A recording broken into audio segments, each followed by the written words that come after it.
નો drugs ઇન્સ્યુરન્સિટી અનુસંધાને ચાલુ વર્ષમાં 8મો એનડીપીએસનો કેસ શોધી કાઢતી સચિન જીઆઈડીસી પોલીસ માન્ય પોલીસ કમિશનર શ્રી અનુપમસિંહ ગહેલોત સાહેબનાઓ દ્વારા સુરત શહેરમાંથી નાર્કોટિક્સની પ્રવૃત્તિને સદંતર નેસ્ત નાબૂદ કરાવવા નો ડ્રગ્સ ઇન્સ્યુરન્સિટી અભિયાન હેઠળ સુરત શહેરમાં ચોરી છુપીથી નાર્કોટિક્સ ડ્રગ્સ લાવી સુરત શહેરમાં વેચાણ કરતા નાનામાં નાના પેડલરો વિરુદ્ધ કડક કાર્યવાહી કરવા સારો ઝુંબેશ ચલાવેલ હોય છે. સંબંધે મહેરબાન સંયુક્ત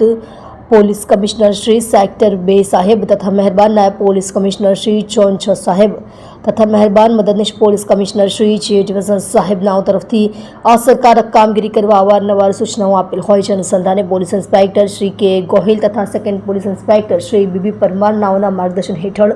તેમજ સર્વેલન્સ સ્ટાફના police sub inspector Shri HR Patel નાઓના નેતૃત્વ હેઠળ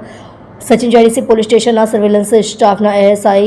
પ્રવીણભાઈ લોટનભાઈ નાઓને મળેલ બાતમી હકીકતના આધારે સચિન જીઆઈડીસી પાલીગામ વિસ્તાર જય અંબે રેસિડેન્સી છોટુ કાકાની વાડી